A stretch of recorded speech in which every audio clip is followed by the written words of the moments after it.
Hello and welcome. You're watching To The Point. Today's was perhaps the most anticipated budget in recent times. It was presented after the huge challenge of demonetization in a year when GST will roll out by July or September, and for the first time it amalgamates the railway budget with the general budget. So has the budget lived up to expectations? Are there areas where perhaps it was disappointing? And what impact will it have over the year as a whole? Those are the issues we should try and answer tonight. My guests are two of India's top businessmen, the chairman of Infosys, R. Sheshasai, and the chairman of Hero Corporate Services, Sunil Munjal. I'm also joined by the former chief economic advisor, Arvind Vidmani, and the editorial director of the Business Standard, A.K. Bhattacharya. Gentlemen, I'm going to start this show in a somewhat unusual way. All afternoon, we've had a variety of different opinions on the budget, some complimentary, some critical, some even contradictory. So I'm going to start by asking each of you to give me in one sentence your overall view of the budget, and after that, I'll come to specifics sector by sector. First, Mr. Sheshasai, a bold or a cautious budget? I would say it's a good, optimal reparation exercise. All right. Sunil Munjal, would you accept the view that there were no big bang negatives?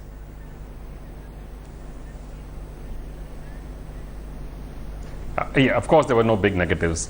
But what was there was a wide canvas that got covered with two very interesting features. One on political funding, and one a big push in job creation. There is a view, Arvind Vidmani, that this budget seemed to speak more to rural India and agriculture than it did to industry and manufacturing. Would you agree?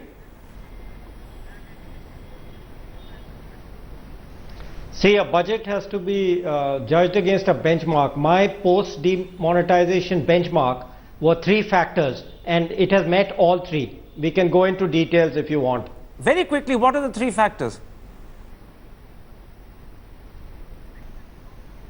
The three factors, one was to sustain the voluntary compliance by doing income tax reform. Second was with respect to real estate, to the blow which it gave to number two in real estate, to sustain that by doing reforms. And the third was corruption, political reform.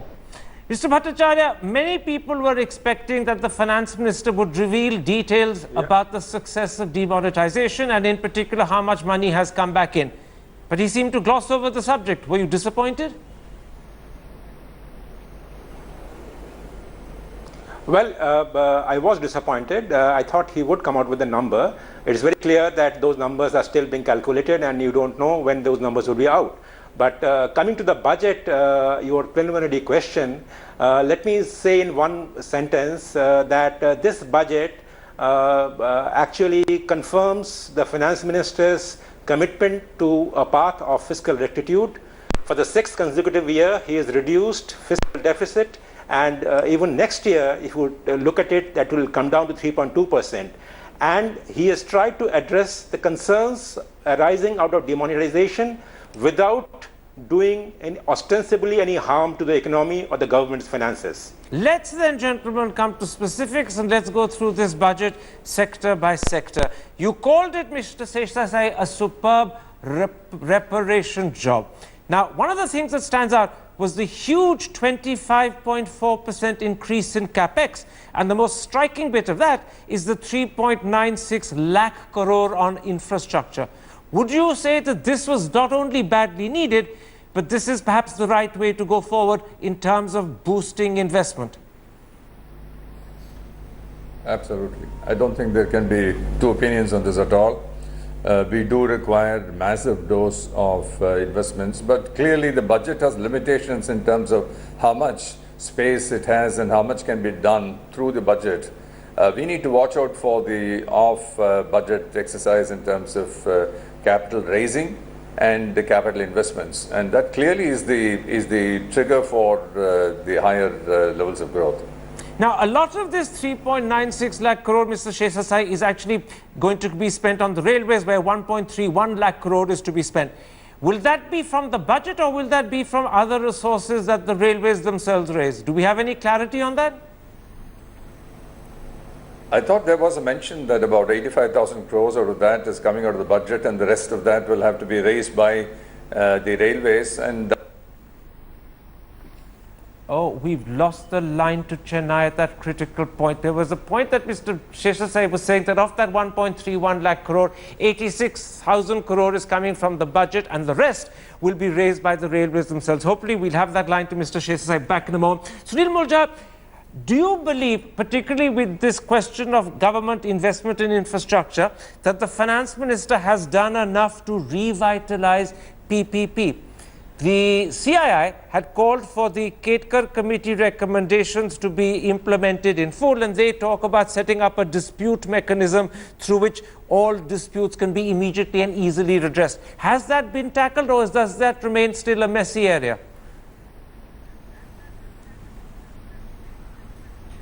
So that's part of what he's done. He's not done all of it, because there was also a recommendation by the economic advisor on setting up something called PARA, which would take up all the disputed projects and the NPAs that the banks have connected to the large infrastructure projects.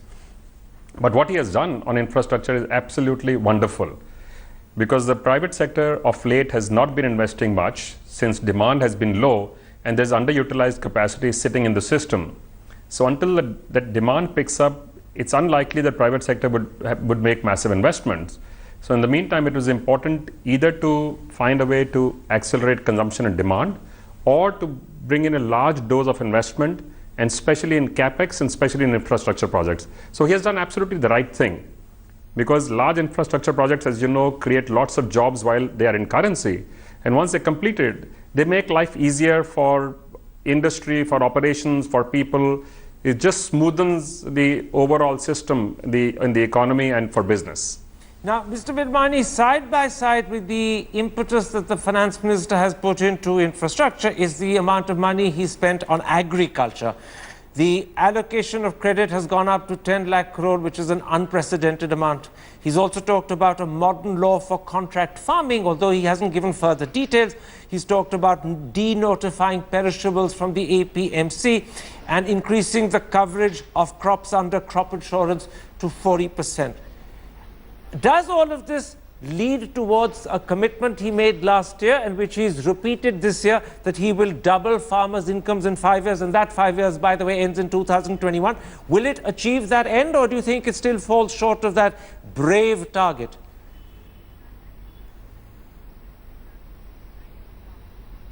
I think you asked me the same question last time.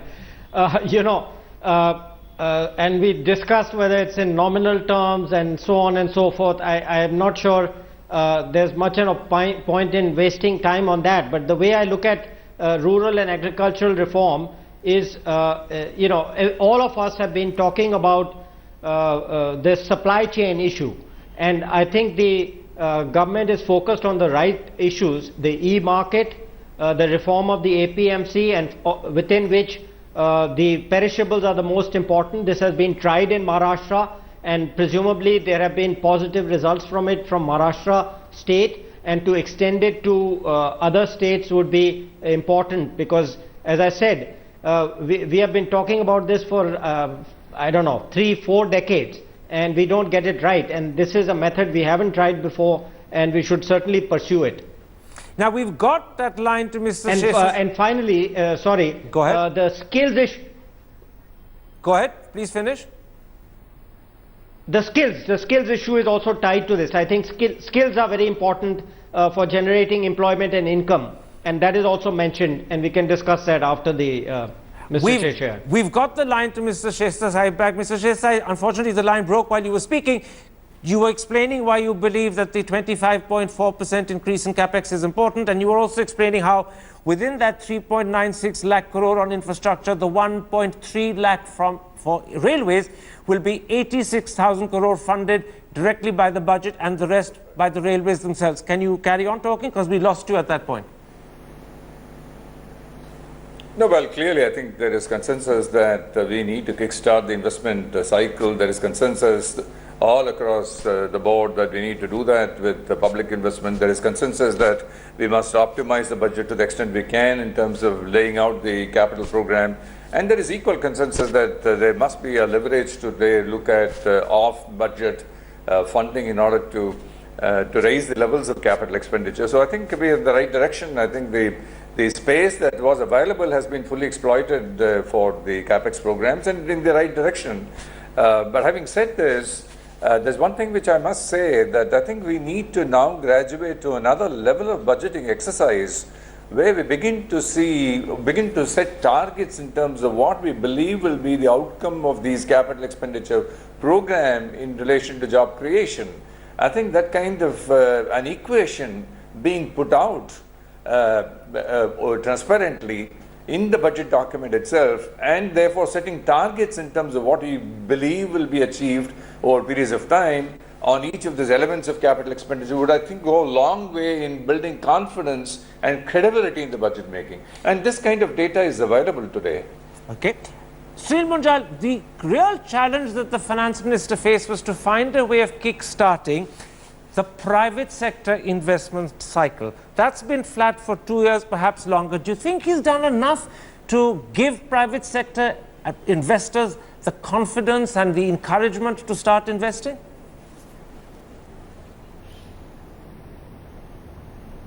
So first you should know, and I'm sure most of you do, that gross capital formation in India has been coming down for about 14 quarters, barring a quarter and a half or two, quarter on quarter every quarter. So it's not just private sector investment which slowed down, which did slow down, by the way, in recent times. Overall capital formation and investment in capex has been low. So this is one of the best things that he could have done, and this is a request that everybody has been making, that a large part of the expenditure the government makes now should go into capital expenditure, which gives a multiplier. So infrastructure spend is very important. Boosting industries which have a multiplier effect is very important. So focusing on things like housing as a sector, leather goods, textiles, etc. These are very, along with the automotive industry, these are the industries which have the largest multiplier, economic multiplier and job creation potential. I think for the next 20 to 25 years, it is important all our policies, all our budget, all our legislation focus on economic opportunity creation and jobs. Is very, very critical for us in India, both socially and economically. It is critical. So can anyone ever do enough for this? I'm not sure it's possible, but within the constraint of the numbers that he has, I think he's done a good job. Mr. Bhattacharya, that's an interesting view you've just heard from Sunil Munjal, that within the constraints the finance minister faced, he's done enough, but clearly no one can ever do enough for industry. But there is another view that has been expressed many times this afternoon by industrialists who said that perhaps industry, in comparison to the attention given to rural Indian agriculture, has been, perhaps it's an exaggerated word, slightly orphaned or not treated with the same attention and concern. Do you share that concern?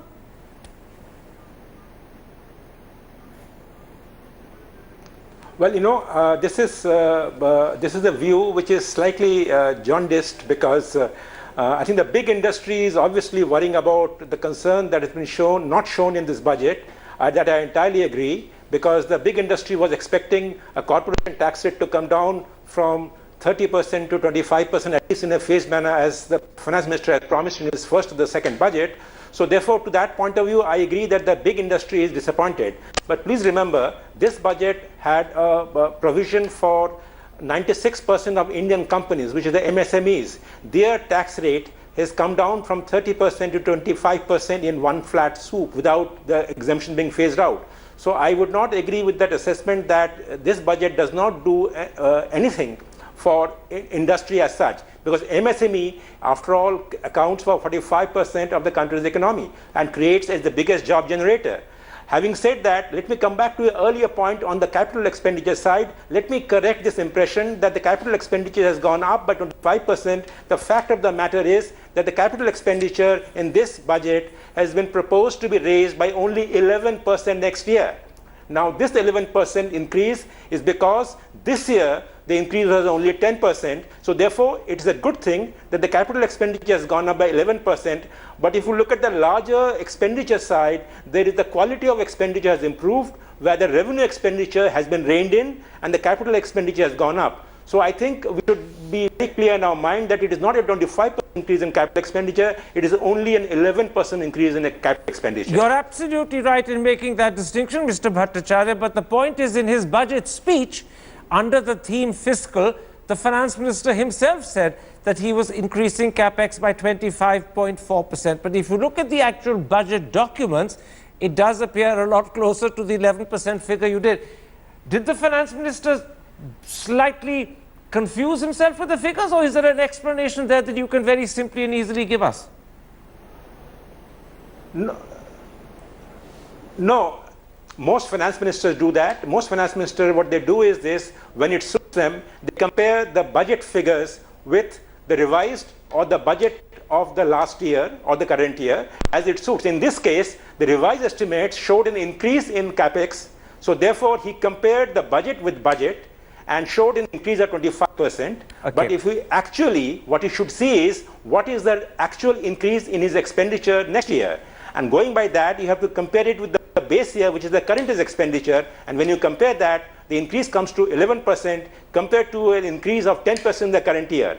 But as I said, the quality of the government's expenditure has improved quite significantly, because whereas in the past 2 years, you had seen an annual growth rate of 12 to 13% in the revenue expenditure, and the capital expenditure was growing by 6 to 10%. This year, perhaps for the first time in many years, that you have seen that the total budget's growth, size growth, has grown by only 6%, and capital expenditure has grown by 11%, and revenue expenditure has grown by only 6%. So overall, the quality of government expenditure has improved, as a result of which capital expenditure has gone up.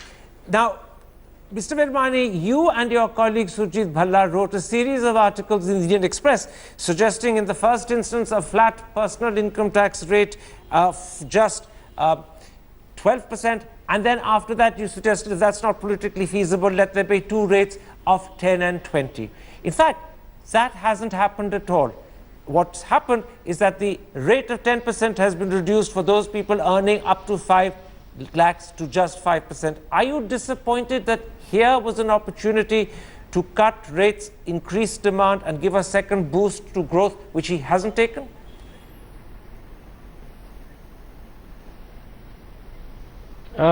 Yes and no. Actually, a 5% rate reduction was one of the scenarios which we considered, but given the limitations of space, we didn't put that in. But the point is this, the main new occurrence that has happened over the last year was the demonetization.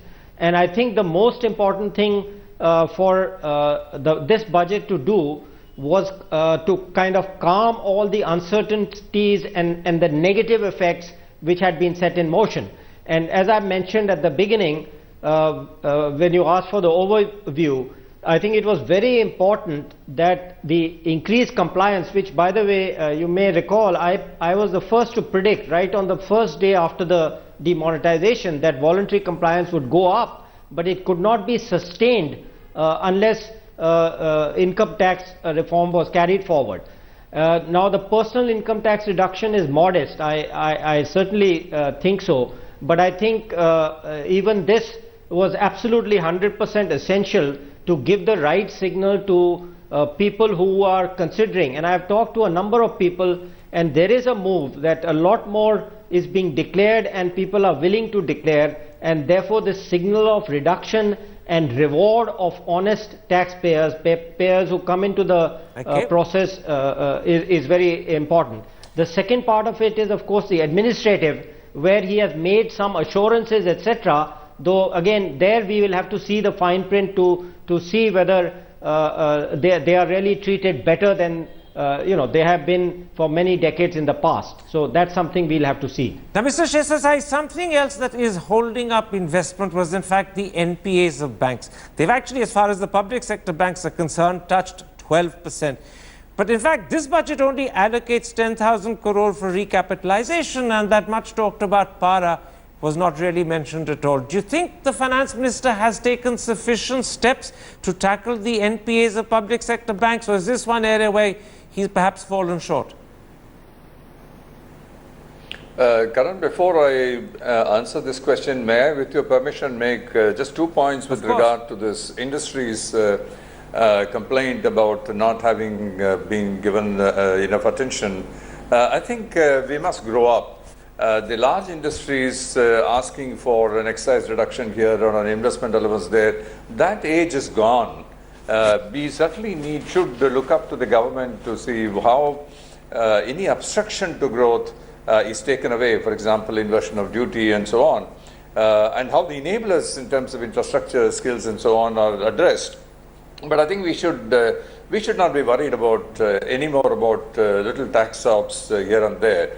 But having said this, I want to make the second point, which is that if we do want to create jobs, if we do want to create the kind of buoyancy in the manufacturing growth that the Prime Minister has been talking about and through Make in India and all of that, and the ease of doing business, I'm afraid the only way we are going to address this is to create these coastal manufacturing zones which are particularly dedicated to industries, sunrise industries, such as, for example, alternate energy or electronic hardware, and we need to create massive kind of infrastructure, and those creations would have to have a government attention. And so to my mind, rather than boiling the ocean to move from 138 to 136 or something like that in terms of ease of doing business, we ought to create islands of excellence where we can be in the top 5 or top 10 and create this competitive environment in which new industries, new investments can take place. And that therefore is a disappointment that is not being addressed. So let me come to the issue related to the NPA. I think what is probably not being sufficiently given attention to is the fact that when there is an interest rate reduction, and assuming that you're going to see a secular southward trend in terms of interest rates in the next few years, you've got a plenty of treasury income that is sitting which can be brought to the capital. And so I would imagine that nearly 30-40% of the current burden on capital arising as a result of NPAs would probably be getting addressed because of the treasury uptick that we will have, the valuation uptick that you will have on the bank books, would still require and would still need a fairly large amount of allocation of capital. So 10,000 crores is absolutely inadequate even after taking into account the treasury gains. Okay. But I think I heard the economic advisor say that it's an intractable problem, and that got me a little worried. It should not be intractable because it is so fundamental to the growth. Unless that we address this situation, we are not going to be able to fuel the growth, and therefore we need to get perhaps off-budget capital programs to address these issues. Sunil Munjal, something that perhaps hasn't got as much attention as it deserves right through the discussions this afternoon is the abolition of the FIPB. How significant is that in your eyes? Yep.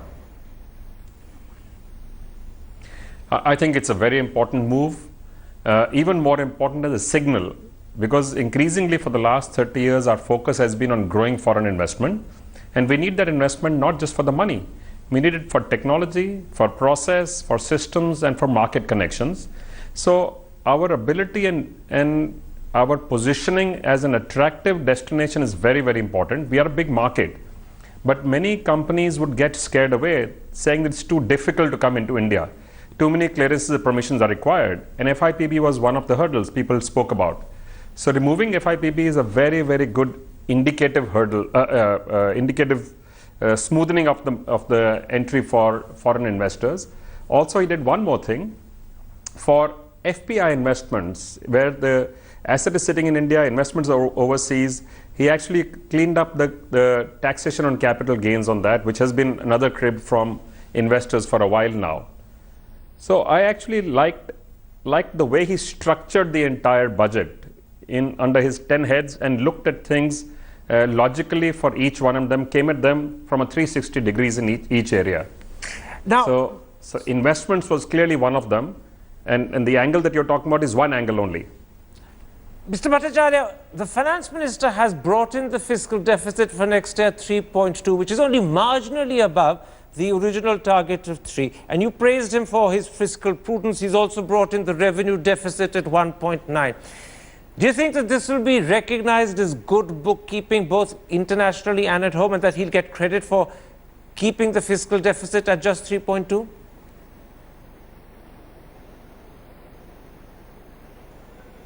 I think, a time has come where we need not be a fiscal fundamentalist. This is the time when the government needs to spend more money and spends more money in projects, in investments, which create jobs and create returns in the economy.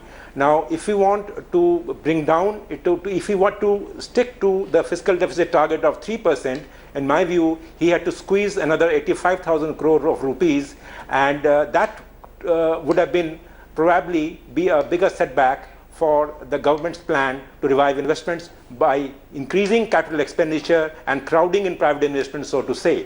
So I am not at all convinced by this argument that international rating agencies or international investing organizations will be little disappointed, because it is a very marginal slippage, if you want to call that, because it was supposed to be 3%, but the Encaissing Committee report is with the government. The Encaissing Committee, as I understand, has given a clear glide path which will take the fiscal deficit down to a level of 2.5% of GDP over a period of 3 to 5 years. So I think that the finance ministry is clearly committed to a path of fiscal consolidation, and 3.2% instead of 3% would not make much of a difference. On the point of FIPB, if I may say that the key issue here would be that FIPB may be abolished, but the administrative ministry will continue to monitor and approve these applications. So you have got rid of a secondary clearance agency, but you have not yet fully cleared the primary clearance agency. So it is a reform, all right, but it is not that foreign investor will get a completely clean path for investing in this country without meeting the North Bloc or the government's ministry for clear the projects. Let me put the opposite of that question to you, Mr. Virmani. Given that demonetization has slowed down the rate of growth, and there are some predictions that it could slow down even further if you go by the economic survey, given that you have a problem with private sector investment and the government has to fire the engine, do you think there was a case for relaxing the fiscal deficit further, not just from 3 to 3.2, but perhaps to 3.5?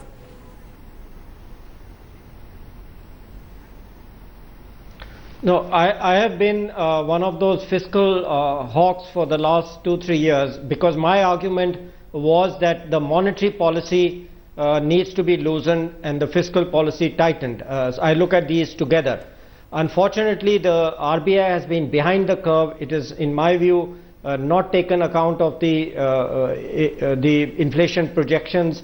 We argue that you have to look 18 months ahead, but it always seems to be following 18 months behind. Anyway, leaving that aside, this time there were two reasons why I was willing to relax this objective. One was that this particular government has established its credibility. If they had violated it last year or the year before, they would have had no credibility to maintain. So I think they have done enough already till yesterday, let's say, or day before, to have established a certain degree of credibility. And the second point was that which I think has already been made by your business friends here, was that the investment has continued to go down. Even I have been following this and asking many people over the last 5 years, even the most pessimistic people about the revival of the investment cycle have been surprised. So I think there was a strong case not to be very arithmetical about the 3% number. However, you also mentioned that why not 3.5 or 3.6? Beyond some point, it would have then again got back to the credibility issue. And from the discussion before the budget, 3.2 seemed like a number which most people were willing to accept. Now, very quickly before I take a break, Mr. Shesasai, that 3.2 figure hinges, I suppose, fairly critically on Mr. Jaitley achieving his disinvestment target. And I believe he set it at something like 72,000 crore this year.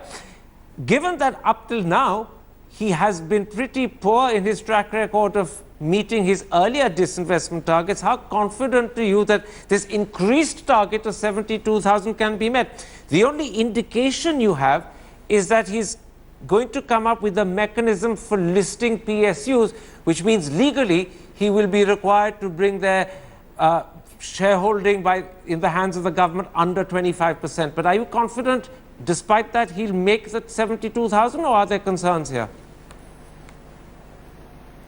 I think there are two things. One is it's not merely that Mr. Jaitley has had problems or challenges meeting these targets. This has been the history of disinvestment targets for many, many years. The reason for that is that while the head says, yes, we must go ahead and invest, the heart says no, and the political leadership has been caught between the two. There is no perfect timing for disinvestment. You got to take courage and do it at the time that you think is most opportune. You can always be blamed for not making the best deal, but that's a part of entrepreneurial decision.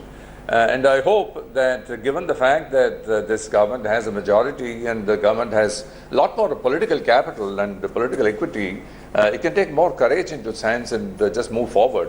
Second part is the structural part and the manner of disinvestment.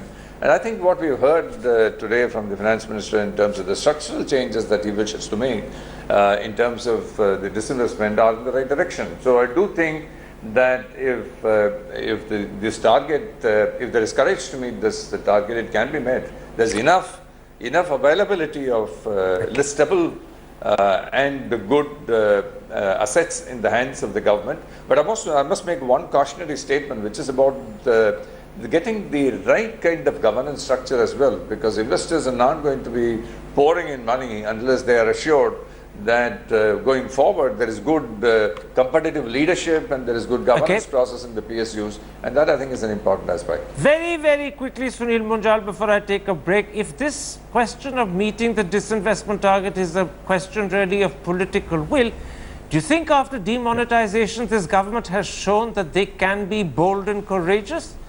Or would you say that disinvestment is a different category, it's a different kettle of fish, and there are still and always will be concerns about meeting that target?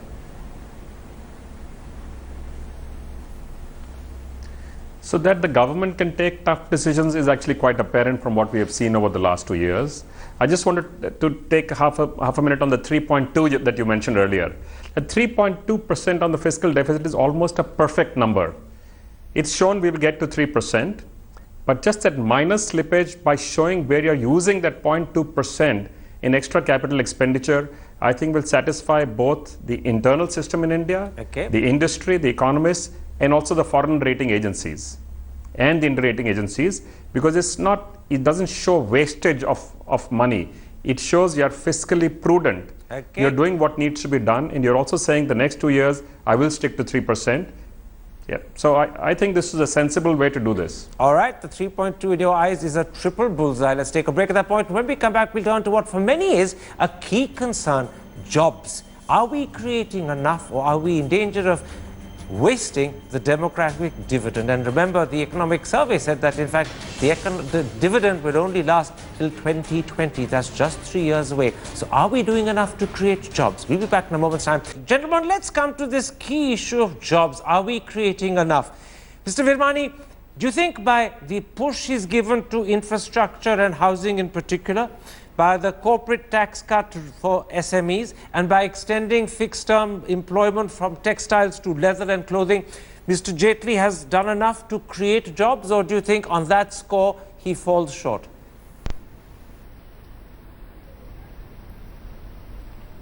Well, very briefly, if you'll give me half a minute, you know, there is this fashion globally that everything is going to become artificial intelligence, there will be no jobs, and all this labor-intensive stuff is pointless and useless to talk about. I don't agree with it, this proposition. And I think there is still a window of opportunity, I don't know how long, maybe 5 years, maybe 10 years, where the traditional labor-intensive areas are still valid for India. But of course, this window will eventually close. So, given this fact, I think the effort has been to find ways to do it, and one of those which you didn't mention is the labor reforms. So I'm happy that this has been put back on the table. Those of us who've spoken about it, there are dozens of labor laws, they are inconsistent and so on. And this thing about putting them into 4, I see that as a commitment by the finance minister and the prime minister to do this finally. So that will certainly help. Now, question of doing enough, the only other, it's easy to talk about employment, but besides promoting growth and exports from these industries by various reforms, including ease of doing business, labor reforms and tax reforms, there aren't that many things you can do. The only proposal which has been there earlier and which could have been enhanced was some kind of a subsidy linked to employment. Now, I think one of the reasons he has not done this because this charge of populism was beginning to be used, and he doesn't, I think they've been pretty careful not to have a lot of new subsidies in the budget. And I don't think I can fault him on that, even though that was a possibility. Sunil Munjal, you heard Arvind Virmani mention labour law reform, but in fact, if I recall correctly, what the finance minister talked about was rationalising, amalgamating and simplifying labour laws.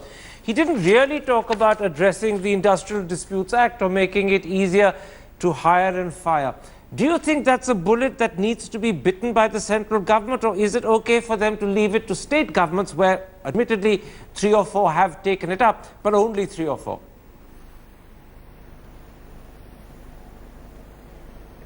I think politically it probably is easier for the states to do it as they get more competitive. As we've seen when we launched this competitiveness index or ease of doing business in states, there was fear that the states would not respond well. But now 2 times around, they've done an amazing job, each one trying to get ahead of the other. And those which are moving ahead faster, I think are in fact the ones who are adopting these kind of changes, including on labor.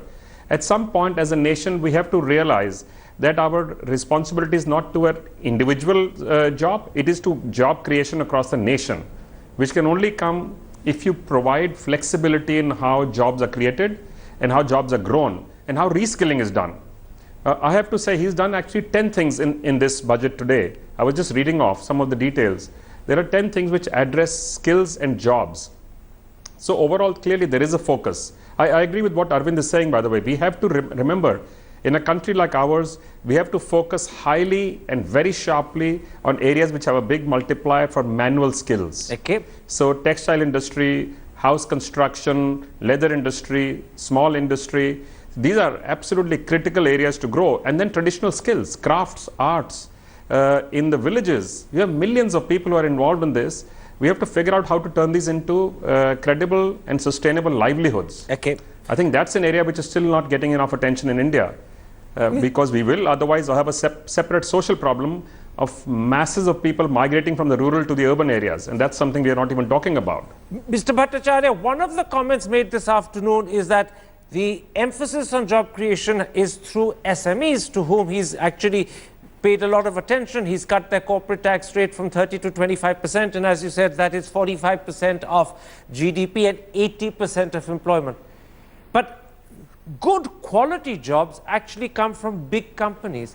And as far as big companies are concerned, their tax rate remains at 30%. And in fact, in the interview he gave you for Doordarshan, the finance minister seemed to suggest he was in no particular rush whatsoever to cut their tax rate down. He might not even do it within the promise of this particular term of office. So do you think we're creating mass jobs but failing to create sufficient good quality jobs?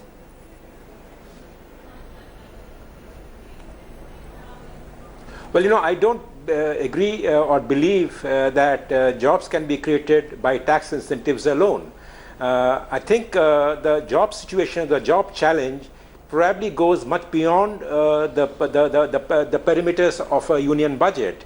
I think it doesn't require a budget for the centre to lay on the table of Parliament a model labour reform law, which is a comprehensive law. So I think that's point number 1. Point number 2, that what kind of investments can the centre encourage and in investment incentives in institutions for reskilling and and vocational education.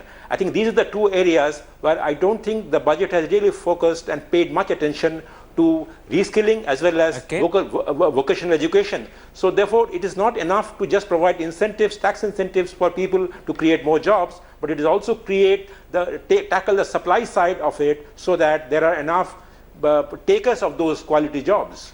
Mr. Shesasai, you come from a company, you're chairman of Infosys, where job creation is not the real problem. The problem seems to be the fact that you could be in danger of losing jobs because of the noises coming out of America. What particular help do Infosys, Wipro, TCS, and the whole IT industry need from the government to ensure that you don't run into employment problems in America? Before I come to that, I want to make two observations, if I may. One is, I think this is probably too brief a time to discuss about the kind of impact that automation will have on job creation. It's a massive challenge. As Mr. Brimani said, maybe we have a window of maybe 5-10 years, but clearly the job intensity per dollar of GDP is going down rapidly because of technology changes right across the manufacturing industry and the services industry. Okay. From the window of an IT industry or from the window of manufacturing or even banking, that I can see now the intensity, the labor intensity, the job intensity in terms of the growth per dollar of revenue growth is going to be massively different in the coming decade. So that's a challenge which I think we need to spend a lot more time to think through and then see how do we most forgive me, sir, I don't mean to interrupt you, but quickly on Infosys and IT. Spaces. We're running out of time. Quickly on Infosys and IT, what help do you want? Well, I think that that is another major challenge, and that is something which has to really be tackled at the political level, at the government to government level, because we are talking about making the entire industry in both countries to be competitive by mutually synergizing our respective strengths, and that's a dialogue that must take place between government to government. It's not something that can be addressed through a budget. That's absolutely true. It's an issue that, in fact, perhaps Mr. Modi needs to raise personally with Mr. Trump and put his entire weight behind, because if the Prime Minister can intervene, perhaps he's about the only person who can persuade the American president that his thinking on H-1B needs to be rethought, if I can so phrase it. My thanks to all my guests for joining me. And if you have been, thanks for watching. Goodbye. Good night.